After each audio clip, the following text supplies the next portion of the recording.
Just learning this news this morning. Navalny just dying this morning. Again, 47 years old. We know he took a walk. He collapsed. This doesn't usually happen to seemingly healthy 47-year-olds. But again, he was in one of the toughest prisons in Russia, serving that 19-year prison sentence. Just your reaction to this news.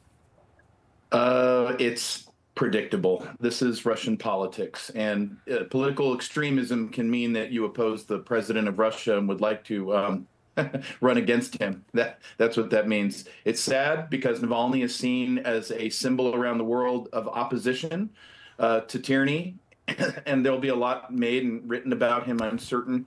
But also, it's more evidence that when the Russian state decides to clean up its loose ties or its loose strings, it does so, and it does so in a very brutal way. Sending him to a gulag where he might just disappear didn't happen because there's been so much world interest in his welfare. Yeah, Mike, just want to get your reaction to this. And what are you thinking when you hear this news?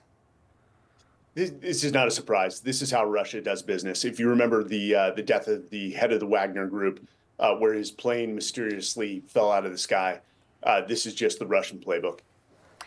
Yeah, in general, back to the circumstances, again, we don't know a lot. We just know that they say that he collapsed. But again, he was poisoned a few years back. Of course, he says that he believes Putin was behind this. We've seen many political opposition leaders end up in Russian prisons, like he was, again, under the charges of extremism. That's what they call it there in Russia. So what happens now? Well, now, it's just like when we saw Prigozhin's airplane have a horrible mishap.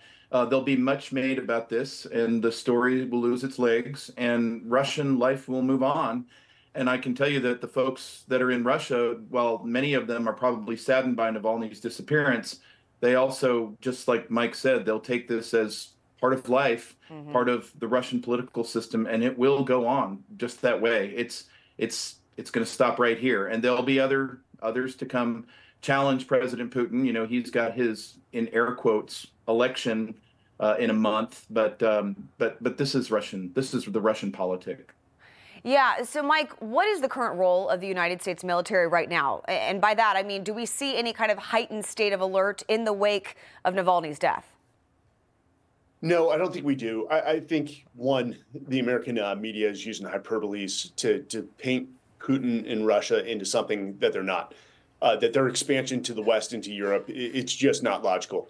I think one of the things we get from Tucker Carlson's interview is that Putin, while not a great man and not to be trusted, is logical, knowing that Russia and their military just don't have the capability to push into the West.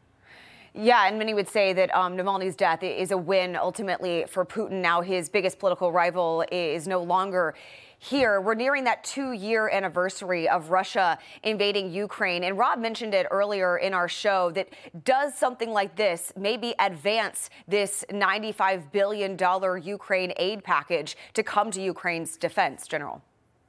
They are looking for every possible reason to approve that aid package. But the reason that the aid package is not being fully embraced and why Speaker Johnson is pushing back, and at this time rightly so, is there's no transparency in what the aid will achieve. And we're acting like there's a 5-alarm fire, that there's no money going to Ukraine. Germany has committed $8 billion. The EU has committed 50 over 4 years. And it's not to say that the people of Ukraine don't deserve our support. They do. They do. But what we're hung up on here is, fine, then let's do it legitimately. Let's put line items against these dollars we're spending and have these things held accountable, and tell us for once in 2 years what the strategy is. Representative Turner goes to Kiev, comes back, tells us about an emergent threat, but then we learn, but it's not going to be a big problem today. So the antics in D.C. have got to stop, and serious people have to understand that we are interfacing against a nuclear power. And yes, we want to help Ukrainians. Who does not want to help the terrible plight of the Ukrainian people? But what we have to do is be reasonable. And where the heck are the diplomats?